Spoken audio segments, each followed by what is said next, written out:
Good morning मित्रों, नमस्कार।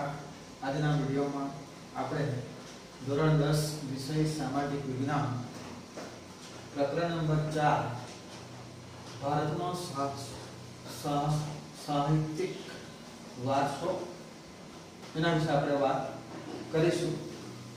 તો સૌ મિત્રો, અગાઉના વિડિયો આપણે જોયો તે પ્રમાણે ક્રમશઃ જે કંઈક પ્રકરણ આવશે આપણે ચલાવીશું। તમે પણ તમારું પાઠ્યપુસ્તક લઈને વ્યવસ્થિત જ્યારે પણ વિડિયો જોવો ત્યારે એને ધ્યાનમાં લઈ બેસવાનું છે। તો આપણે શરૂઆત કરીશું ભારતનો સાહિત્યિક વારસો લિટરેચર કહેવામાં આવે છે એમાં ભાગ 1 લઈશું, પછી બીજા નેક્સ્ટ વિડિયોમાં આપણે બીજો ભાગ આવશે। તો આ પ્રમાણે પહેલાનો ભારતનો જે સાહિત્યિક વારસો છે એના વિશે થોડી પૂર્વ ભૂમિકા એટલે કે પ્રસ્તાવના શું થઈ શકે। તો માનવીએ પોતાના વિચારો, ભાવો, લાગણીઓ વગેરે એ બધા વિચારોને પ્રાણીઓ અથવા તો માનવી સુધી પહોંચાડવું હોય ત્યારે આપણે કેટલીક ભાષા અથવા બોલી એનો ઉપયોગ કરી અને ત્યારે જ આપણે એને પ્રાણીઓ અથવા તો માનવી સુધી પહોંચાડી શકીએ છીએ। તો આજના જે આપણા વિડીયોમાં આપણે એના વિશે જ વાત કરવાની છે। ભારતમાં જે સાહિત્યકારો થઈ ગયા, લેખકો થઈ ગયા, અનેક ભાષાઓમાં અંગ્રેજી, ગુજરાતી, સંસ્કૃત, હિન્દી બધા લિટરેચર સાહિત્ય હતા। તો એ વિશેનો આપણે જે વિચારસરણી છે તે આપણે વિચારો વ્યક્ત કરવાના આપણે જોવાના છે। તો એમાં પહેલો મુદ્દો છે ભારતનો સાહિત્યિક વારસામાં ભાષા અને સાહિત્ય। પહેલો મુદ્દો છે તો ભાષા ખૂબ મહત્વની છે। આપણે ત્યાં અનેક ભાષાઓ છે, બોલીઓ અને ભાષાઓ વચ્ચે ડિફરન્સ છે। તો માનવી, મેં તમને જે પહેલા વાત કરી તે પ્રમાણે કે પોતાના વિચારો, લાગણીઓ, ઉર્મિઓ વગેરેને માનવી કે પ્રાણી સુધી પહોંચાડવા માટે કેટલાક હાવભાવ અથવા તો સંકેતો અથવા ચિત્રોનો સહારો લઈને આપણે એને દિલ સુધી પહોંચી શકીએ અથવા તો અનેક પ્રકારની ધ્વનિ એટલે કે અવાજ બોલીને પણ પહોંચાડી શકીએ છીએ। તે બોલી અથવા તો જે લિપિનો ઉપયોગ થયો એનો ઉદ્ભવ થયો એટલે કે શરૂઆત થઈ। તો પ્રાચીન કાળથી ભારતીય સાહિત્ય તેની વિવિધતા અને વિશિષ્ટ માટે પ્રખ્યાત છે। તે એમાં ભાષા અને સાહિત્ય વિશે આપણે જોઈશું। તેમાં બે પ્રકાર છે, વૈદિક સાહિત્ય અને પ્રશિષ્ટ સાહિત્ય। તેમાં ભાષા અને સાહિત્ય વિશે પહેલા વાત કરીશું। તો જો ભારતના ઇતિહાસમાં આપણે નજર નાખીએ તો સદીઓથી વિવિધ ભાષાનો ઉદ્ભવ થયેલો જોવા મળે છે। આ ભાષાઓ એકબીજા ઉપર અસર કરી અને પ્રભાવ પાડ્યો, તેથી ભાષાઓના સમૃદ્ધ સાહિત્યમાં પરિવર્તન આવ્યું। પરિણામે નવી ભાષાઓ અને નવા સાહિત્યનું સર્જન થયું। તેનું ઉત્તમ ઉદાહરણ તરીકે લઈએ તો સંસ્કૃત ભાષા છે। સંસ્કૃત ભાષા એ બધી ભાષાઓની રાણી અથવા તો રાજા કહે તો ખોટું નથી એમ કહેવાય છે। એમાંથી જ અનેક ભાષાઓ ઉત્પાદન થયું એટલે એ ઉત્તમ ઉદાહરણ કહેવાય છે। વર્તમાન સમયમાં સંસ્કૃત ભાષાનો ઉપયોગ ઓછો થવા માંડ્યો છે, કારણ કે આજના ડિજિટલ એટલે કે આધુનિક યુગમાં આ સંસ્કૃત ભાષાનો ઉપયોગ બહુ ઓછો થવા માંડ્યો છે। લોકોને ગમતો નથી, ફક્ત આ તો બ્રાહ્મણોનો વ્યવસાય એક વિષય છે, બાકી બીજા કોઈ કામમાં આવતો નથી એવો ભ્રમ છે, એટલે એનો વપરાશ ઘટી ગયો છે। સામાન્ય રીતે માનવી માટે તો અભિવ્યક્ત કરવાની અને જીવવાની ઉત્તમ ભાષા જ પૂરી પાડે છે। પ્રાચીન ભારતની લિપિ હડપ્પા સમયની છે। અગાઉ આપણે ચેપ્ટરમાં જોઈ ગયા વિડીયોમાં કે હડપ્પા સંસ્કૃતિ ક્યાં આવેલી અને કોણે ઉત્પાદન કરી, ક્યારે થઈ, એ બધી આપણે ચર્ચા કરી। આ લિપિ આજે પણ ઉકેલી શકાય નથી। તે સમયના લોકોની ભાષા કઈ હશે તે માહિતી હજુ પણ પ્રાપ્ત થઈ શકી નથી। અકબંધ છે કે એ કઈ ભાષાનો ઉપયોગ કરતા હશે એ આજે પણ જાણવા મળ્યું નથી। મહર્ષિ પાણિની નામ છે, સાહિત્યકાર, લેખક છે। એ સંસ્કૃત ભાષાના મહાન વ્યાકરણ શાસ્ત્રી હતા। ટૂંકા પ્રશ્નમાં આવે છે, ખાલી જગ્યામાં આવે છે, જોડકામાં આવે છે અતિ ટૂંકા પ્રશ્નમાં આવી શકે છે અને પૂછાઈ ગયેલું છે. તો યાદ રાખજો મિત્રો, અંડરલાઈન પણ કરી શકો તમે કે મહર્ષિ પાણિની અથવા તો સંસ્કૃત ભાષાના મહાન વ્યાકરણ શાસ્ત્રી કોણ હતા? ખાલી જગ્યા હતા. બરાબર, તો કોણ આવશે? મહર્ષિ પાણિની. તેમણે અષ્ટાધ્યાયી ગ્રંથની રચના કરી. એમણે જે ગ્રંથ રચ્યો એ ગ્રંથ કયો છે? અથવા તમને બીજી રીતે પણ પૂછી શકે કે મહર્ષિ પાણિની કયા ગ્રંથની રચના કરી? કયા ગ્રંથની રચના કરી હતી? તો અષ્ટાધ્યાયી ગ્રંથની રચના કરી. ક્યારે કરી? ઈસવીસન પૂર્વે 4થી સદીમાં કરી એમ કહેવાય છે. તો સંસ્કૃત ભાષાને આર્ય ભાષા કે ઋષિઓની ભાષા કે વિદ્વાનોની ભાષા કહે છે. બે ત્રણ નામ આપેલા છે. આજના સમયમાં પણ વિશ્વ કક્ષાએ સર્વસ્કૃત એટલે ખાસ કરીને કમ્પ્યુટર ક્ષેત્રે બની છે. સંસ્કૃત ભાષા મુખ્યત્વે ધર્મ, તત્વજ્ઞાન, જ્ઞાન અને વિજ્ઞાનની ભાષા હતી. તો આ ભાષા અને સાહિત્યની થોડીક આપણે ચર્ચા કરીએ. નેક્સ્ટ પોઈન્ટ છે આપણો પ્રાચીન ભારતીય સાહિત્ય. પ્રાચીન એટલે જૂનું, વર્ષો પહેલાનું સાહિત્ય કયું હતું? તો એમાં કહેવાય છે કે 4 વેદો છે. કેટલા વેદ છે? 4. તો કયા કયા? પહેલો છે ઋગ્વેદ, બીજો સામવેદ, અર્જુનવેદ અને અથર્વવેદ. આ 4 વેદ પ્રાચીન સાહિત્યના કહેવાય છે. એમાં ખૂબ વિશાળ છે અને એક એક સમજવું ખૂબ જરૂરી છે. તો પહેલા આપણે ઋગ્વેદની વાત કરીશું, કારણ કે ખૂબ લાંબી ચર્ચા છે એમાં. તમે 4 યાદ રાખો તો સહેલું છે ને રાખવું જરૂરી છે. ત્યાર પછી તમારે સવિસ્તારમાં જવાબ પૂછાય કે ભાઈ પ્રાચીન ભારતીય સાહિત્યના વેદો કેટલા હતા એના વિશે ટૂંકમાં સમજૂતી આપો. તો તમારે 4 વેદ તો લખવું જ પડે, પછી ક્રમશઃ તમારે સમજાવવું રહેશે કે ઋગ્વેદમાં શું કહેવામાં આવ્યું છે, એનો સારાંશ શું છે એ તમારે જણાવવું જરૂરી છે. તો ચાલો આપણે પણ પહેલા આપણે શરૂઆત કરીએ કે પ્રાચીન ભારતીય સાહિત્યના વેદો 4 છે. તો વેદનો અર્થ જ્ઞાન છે. વેદો 4 છે: ઋગ્વેદ, સામવેદ, યજુર્વેદ અને અથર્વવેદ. ભારતીય સાહિત્યનું પ્રાચીનતમ પુસ્તક કયું છે? ઋગ્વેદ. ખૂબ જ ઇમ્પોર્ટન્ટ, વેરી ઇમ્પોર્ટન્ટ છે. ટૂંકા પ્રશ્ન, ખાલી જગ્યા વગેરે જોડકામાં પૂછી શકાય કે ભારતીય સાહિત્યનું સૌથી જૂનામાં જૂનું અથવા તો પ્રાચીનતમ પુસ્તક કયું છે? તો યાદ રાખજો ઋગ્વેદ. શું આવશે? ઋગ્વેદ.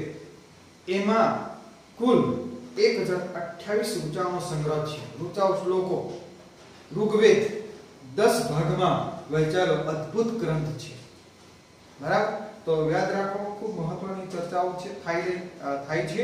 તો યાદ રાખવા જેવું કે જૂનામાં જૂનું સાહિત્ય, પ્રાચીનતમ સાહિત્ય કયું? તો ઋગ્વેદ. એમાં કેટલા ઋચા અથવા તો મંત્રો કેટલાથી? 1028.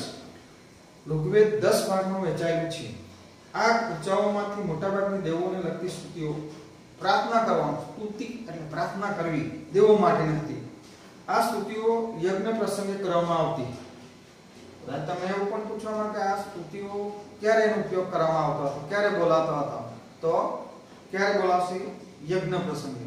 અગાઉના સમયમાં રાજાઓ પોતાના મહેલમાં, કંપનમાં યજ્ઞ રાખતા હતા અને એવા સમયે આ શ્લોકોનું ગાન થતું હતું. તેમાંથી પુરુષોને સંબોધન કરતી કેટલીક સ્તુતિઓ ખૂબ જ મનમોહક છે. આ ગ્રંથ સપ્ત સિંધુ પ્રદેશમાં વસેલા આર્યોની રાજકીય, સામાજિક, ધાર્મિક તેમજ આર્થિક બાબતોનું વર્ણન કરે છે. ઋગ્વેદ પછી બીજા 3 વેદોની રચના કરવામાં આવી, જેમાં સામવેદ ઋગ્વેદની ઋચાઓનું ગાન કરવા માટે રચવામાં આવ્યો છે. આ શ્લોકો રાગ અને લય સાથે ગવાય છે, માટે તેને સંગીતની ગંગોત્રી કહેવાય છે. મિત્રો અંડરલાઈન કરી શકો અથવા તો યાદ રાખી શકો. જ્યારે તમે વાંચન કરતા હાઇલાઇટ કરવાનું હોય છે, શું ઇમ્પોર્ટન્ટ છે એ બહુ જરૂરી છે.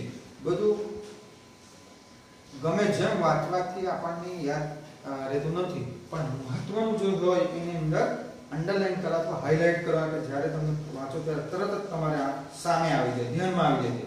તો આ શ્લોક રાગ અને લય સાથે ગવાય છે, માટે તેને સંગીતની ગંગોત્રી કહેવામાં આવે છે. ટૂંકા પ્રશ્નમાં કે શા માટે સંગીતની ગંગોત્રી કહેવાય છે? તો એટલા માટે કે આ શ્લોક ઋગ્વેદ રાગ અને લય સાથે ગવાય છે, માટે એને શું કહેવાય છે? સંગીતની ગંગોત્રી કહેવામાં આવે છે. આ ટૂંકા પ્રશ્નમાં આપણે લઈ શકીએ છીએ. તો આપણે પણ ધ્યાન આપીએ અને એને યાદ રાખીએ. આગળ જઈશું. યજુર્વેદ યજ્ઞનો વેદ કહેવાય છે. યજ્ઞો થતા ત્યારે ખાસ એના માટે ઉપયોગ થતો. આ વેદ ગદ્ય અને પદ્ય, ગદ્ય એટલે પાઠ અને પદ્ય એટલે કવિતા સ્વરૂપે રચાયેલ છે. યજ્ઞ વખતે બોલવામાં આવતા મંત્રો, ક્રિયાઓ અને વિધિઓનું વર્ણન તેમાં કરવામાં આવ્યું છે. અથર્વવેદમાં અનેક પ્રકારના કર્મકાંડો અને સંસ્કારોનું વર્ણન કરવામાં આવ્યું છે. હિન્દુ ધર્મમાં અનેક પ્રકારની વિધિ, પૂજા પાઠ થાય ત્યારે મરણ કે શુભ અશુભ પ્રસંગમાં જે કર્મકાંડો થાય છે તેનું સંસ્કારનું વર્ણન અથર્વવેદમાં કરવામાં આવેલું છે. ત્યાર પછી આપણે જોઈશું ઉપનિષદ. ઉપનિષદ એ બ્રહ્માંડ ગ્રંથ પણ કહેવાય છે. બરાબર? તો એના વિશે આપણે વાત કરીશું. સાહિત્યમાં બ્રહ્માંડનો આરંભ, જીવન, મૃત્યુ, ભૌતિક અને આધ્યાત્મિક જગત, જ્ઞાન, પ્રકૃતિ અને બીજા અનેક દાર્શનિક પ્રશ્નોનું વિવેચન કરવામાં આવ્યું છે. વિવેચન ચર્ચા કરવામાં આવ્યું છે કે આ ઉપનિષદમાં બ્રહ્માંડ એટલે કે સૃષ્ટિનું સર્જન શરૂઆત ક્યારે થઈ, અથવા જીવન શું છે અને મૃત્યુ શું છે, ભૌતિક સુખ સગવડો, તેમજ આધ્યાત્મિક જગત, ધાર્મિક. આપણો ભારત દેશ કેવો કહેવાય છે? આધ્યાત્મિક દેશ કહેવાય છે. કારણ કે આપણા હિન્દુ ધર્મનો મુજબ જોવા જઈએ તો જેટલા પણ પથ્થર દેખાય એને દેવ માનવામાં આવે છે. નદીઓ, પ્રકૃતિઓ, સરોવરો, તળાવો, દરિયાને પૂજા વિધિ કરવામાં આવે છે. એટલે કહેવાય છે આપણો ભારત દેશ આધ્યાત્મિક આસ્તિક દેશ કહેવાય છે. ભગવાન છે કંઈક એવો માનનાર. તો એટલા માટે આધ્યાત્મિક જગત અથવા આપણો ભારત દેશ આધ્યાત્મિક દેશ કહેવાય છે. બૃહદારણ્ય અને છાંદોગ્ય શરૂઆતના ઉપનિષદો છે. ઉપનિષદો સંબંધના સ્વરૂપમાં છે. મુક્તિકો ઉપનિષદમાં તેની સંખ્યા 108 દર્શાવે છે. આ પણ યાદ રાખવા જેવું છે મિત્રો. હવે બ્રહ્માંડ ગ્રંથોની અંદર બે વસ્તુ આપેલી છે, આરણ્યકો અને વેદાંગ. આરણ્યક કદાચ તમને ખ્યાલ આવે, આરણ્યક એટલે જંગલ થાય છે. બરાબર? આરણ્યક પ્રદેશ. વર્ષો પહેલાની વાત કરીએ તો રામાયણ પણ અહીંયા વાત આવશે.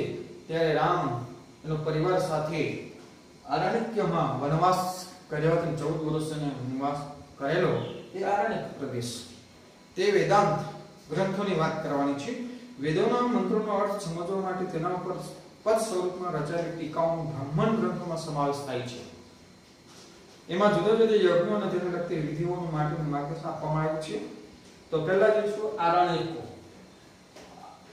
આરણ્યકો. તેમાં આર્યો તેમના જીવનનો અંતિમ સમય અરણ્યમાં જઈને ગાળતા.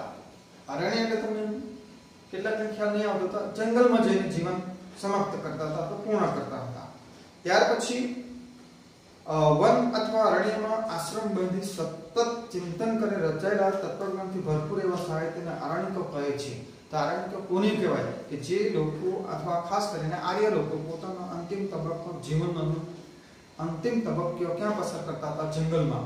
ત્યાં જઈને આશ્રમ બાંધી સતત ચિંતન કરી પછી તેમાંથી તત્વજ્ઞાન ભરપૂરથી તેઓ એવો મેળવવા અને સાહિત્યને આરણ્યકો કહે છે. ત્યાર પછી વેદાંગ. આ સાહિત્યમાં કર્મકાંડો ઉપરાંત જ્યોતિષ, વ્યાકરણ અને ખગોળ શાસ્ત્રનો સમાવેશ થતો હતો. ભારતના બે મુખ્ય મહાકાવ્યો તમે પણ જાણો છો. કયા? બે મહાકાવ્યો છે, જાણવું જોઈએ. રામાયણ અને મહાભારત છે. તેઓ પ્રાચીનતમ ખૂબ જૂનામાં જૂના ગ્રંથો છે. આ મહાકાવ્યોનું વર્તમાન સ્વરૂપે ઈસવીસનની બીજી સદીમાં મળ્યું. રામાયણમાં અયોધ્યાના રાજવી રામચંદ્રની કથા આપી છે. સૌ જાણો છો રામાયણમાં કોની વાત કરેલી છે? રામચંદ્ર ભગવાન અયોધ્યા રાજાના દીકરા તા અને એના વિશેની આખી પરિવારની વાત કરાયેલી છે. આ મહાકાવ્ય મહાભારત કરતા ઘણું નાનું છે. મહાભારત એ કૌરવ પાંડવોની લડાઈ એની વાત છે ને, ખૂબ વિશાળ મોટો કાવ્ય છે અથવા મહાભારત છે. એના કરતા ખૂબ નાનું છે રામાયણ. તેમાં અનેક દિલચસ્પ ઘટનાઓ તથા સાહસનું વર્ણન કરાયેલ છે. દિલમાં લાગે એવી ઘટનાઓનું વર્ણન કરેલ છે. મહાભારતમાં લગભગ 1,00,000 શ્લોકો છે. મહાભારતમાં કેટલા શ્લોકો છે? 1,00,000 છે. તે વિશ્વનો સૌથી મોટો કાવ્ય ગ્રંથ છે. ટૂંકા પ્રશ્નોમાં ખાલી જગ્યામાં વારંવાર બોલું છું તો યાદ રાખજો, અંડરલાઈન કરી શકો છો. ભારતના બે મુખ્ય મહાકાવ્યો કયા છે? તો રામાયણ અને મહાભારત છે. અને વિશ્વનો સૌથી મોટામાં મોટો કાવ્ય ગ્રંથ છે એ કોણ છે? કયો છે? મહાભારત છે. તેમાં પાંડવો અને કૌરવો વચ્ચે થયેલું યુદ્ધ તેનો મુખ્ય સારાંશ અથવા વિષય છે. તે છતાં તેમાં અનેક નાની મોટી વાર્તાઓનો પણ જોડી દેવામાં આવી છે.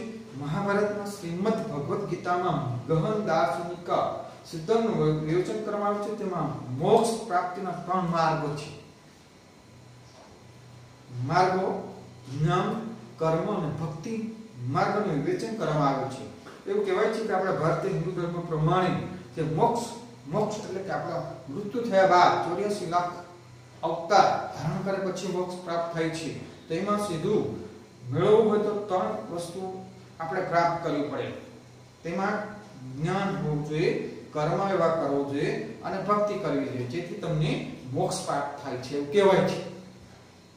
રામાયણ અને મહાભારત બંને મહાકાવ્યોએ સદીઓ સુધી કરોડો લોકોના વિચાર અને સાહિત્ય સર્જન પર ગહન પ્રભાવ પાડ્યો છે. ભારતમાં સંસ્કાર સિંચનનું પ્રેરક કાર્ય કર્યું છે. સંસ્કારો મેળવવો, ખૂબ ભણેલો હોય પણ એમાં સંસ્કાર ના હોય, ખૂબ રૂપિયા હોય, ધનવાન હોય પણ સંસ્કાર ના હોય, તેનું જીવન અર્થવ્યસ્ત થઈ જાય છે.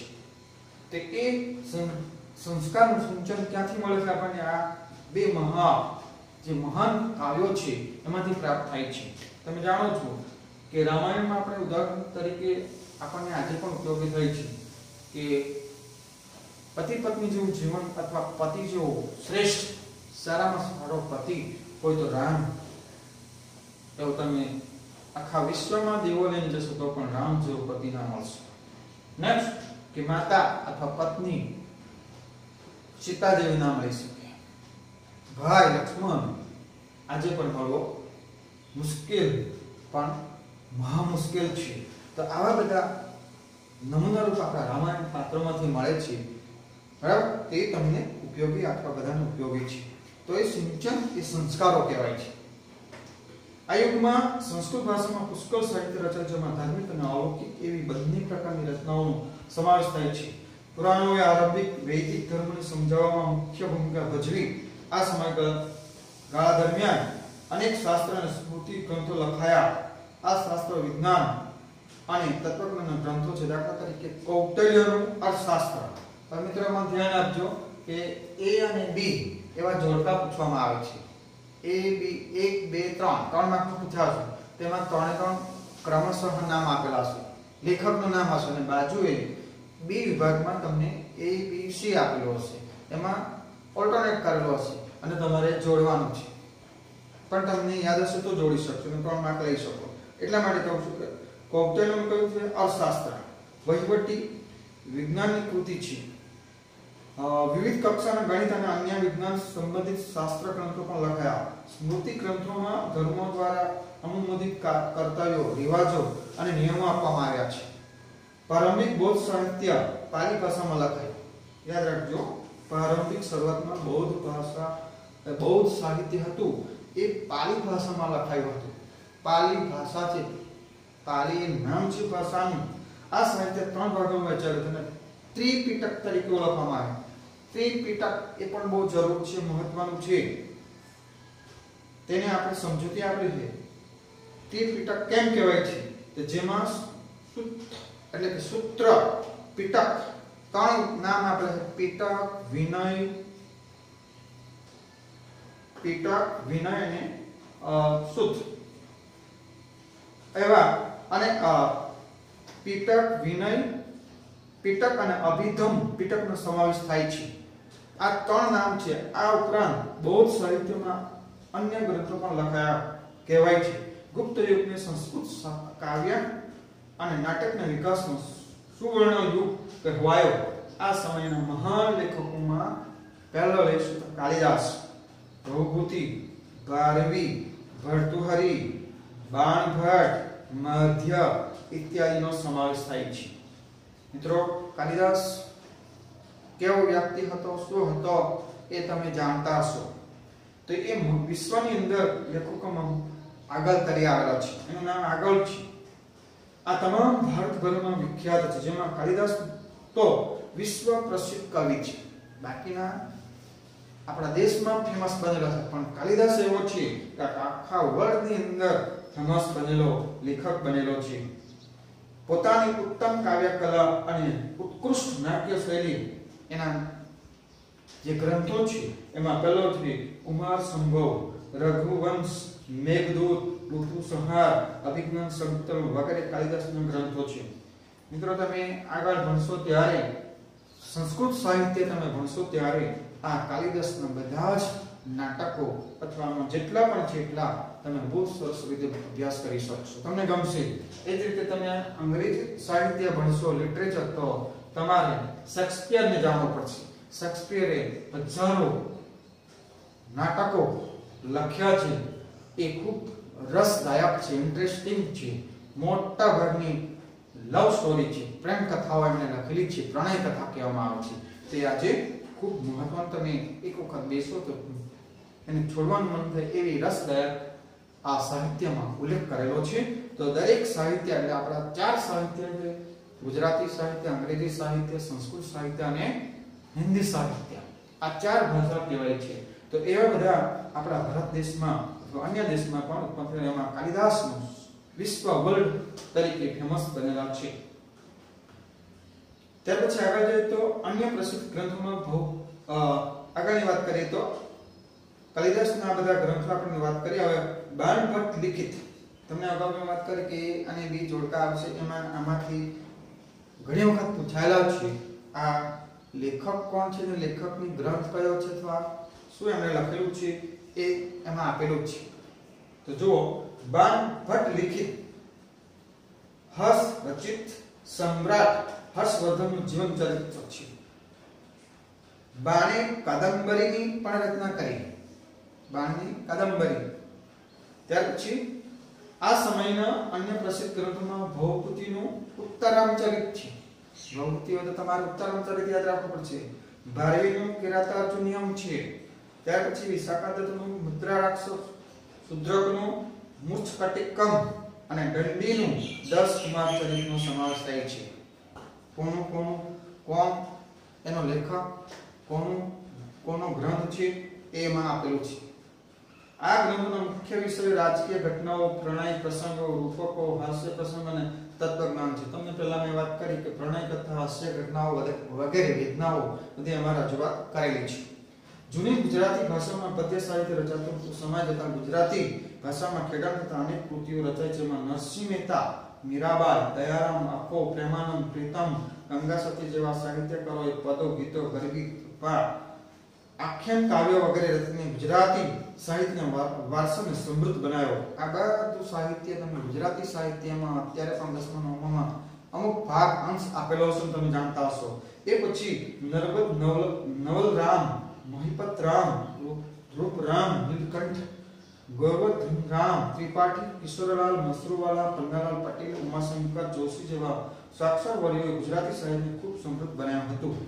તો આ વાત આપણે થઈ બ્રાહ્મણ ગ્રંથો અથવા તો મેઇન શબ્દ જોઈએ તો પ્રાચીન ભારતીય સાહિત્યની આપણે વાત કરી. થોડીક હજી આમાં બાકી છે. તો આપણા મધ્ય ગુજરાત, ઉત્તર ગુજરાત વગેરેમાં આ વાત થઈ. ત્યાર પછી બીજા આપણે દક્ષિણ ભારતમાં પણ એનો ફેલાવો થયો સાહિત્યનો, એની વિશે આપણે વાત કરીશું. તો એમના ભાષામાં એમણે પણ જે કંઈક પ્રયત્ન કરેલો અને લખાણ કરેલું એના વિશે વાત કરીશું. તમિલ, તેલુગુ, કન્નડ અને મલયાલમ નામની 4 દ્રવિડ ભાષાઓના સાહિત્યના આ સમયમાં વિકાસ થયો. દક્ષિણ ભારતમાં વાત કરીએ તો જેમાં સૌથી જૂની ભાષા તમિલ છે. તો યાદ રાખજો મિત્રો કે આપણે જે અગાઉ વાત કરી કે ભારતીય જૂની પ્રાચીનતમ ઋગ્વેદ ભાષા વગેરે એ બધું અલગ અલગ પ્રકારનું છે. અહીં દક્ષિણ ભારતનો જે ભાષા અલગ છે એમાંથી સૌથી જૂની ભાષા કઈ છે તો તામિલ આવશે. તેનું સાહિત્ય ઈસવીસન પ્રારંભ જેટલું જૂનું છે. ભારતની પ્રચલિત પરંપરા અનુસાર 3 સંગમનું આયોજન થયું, જેમાં અનેક સંતો અને કવિઓએ પોતાની રચનાઓ તૈયાર કરી. સંગમ સાહિત્યના અનેક વિષયો જેમ કે રાજનીતિ, યુદ્ધ, પ્રેમ પ્રસંગ વગેરે આ સાહિત્યનો પ્રસિદ્ધ ગ્રંથ એતુ થોકાઈ આ બધી એમની ભાષામાં લખેલું છે. તો ગુજરાતમાં આપણે એને 8 કાવ્યોનું સંકલન કહેવાય છે. ત્યાર પછી તોલ્કાપ્પિયમ વ્યાકરણ ગ્રંથ કહેવાય છે ગુજરાતીમાં, અને પાથુપાથુ એટલે 10 ગીતો આ પૈકીના એક કવિ તિરુવલ્લુવરે વિખ્યાત ગ્રંથ કુરલની રચના કરી. જોડકામાં અગાઉ પણ વાત કરી એ રીતે પૂછવાની શક્યતા છે. આ કાવ્ય ગ્રંથમાં જીવનના અનેક પાસાઓનું વિવેચન કરવામાં આવ્યું છે. શિલ્પ, પતિકારમ અને મણિમેખલાય પ્રારંભિક તમિલ સાહિત્ય વિખ્યાત ગ્રંથો છે. તો અહીં આપણે પ્રાચીન ભારતીય સાહિત્ય વિશેની વાત કરી મિત્રો. પહેલા ભાગમાં આપણે આટલું જોયું, તો આટલું તમે કવર કરો.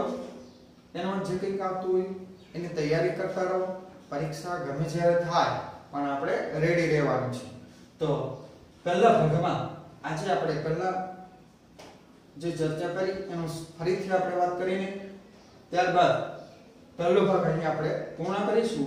તે પહેલા આપણે મુખ્ય મુદ્દાઓની વાત કરીશું. તો ભાષા અને સાહિત્ય વિશે વાત કરી. પ્રાચીન ભારતીય સાહિત્ય એમાં 4 વેદો છે: ઋગ્વેદ, સામવેદ, યજુર્વેદ અને અથર્વવેદ છે. બરાબર, એને આપણે ક્રમશઃ વાત કરી. એ ક્યારે ઉપયોગ થાય, એમાં શું આવેલું છે એની વાત આપણે જોઈ ગયા. ત્યારબાદ બીજો મુદ્દો હતો ઉપનિષદ. તેની પણ આપણે વાત કરી. બ્રાહ્મણ ગ્રંથો વિશે વાત કરી. આરણ્યકો અને વેદાંત વિશે વાત કરી. તો આ બધાને આપણે વાત થઈ ગઈ પહેલા વિભાગમાં. તો અહીં સુધી આપણે અટકીએ છીએ. નેક્સ્ટ વિડિયોમાં આપણે વિભાગ 2 માં આપણે જોઈશું મધ્યકાલીન સાહિત્યની વાત આપણે કરીશું. Thank you.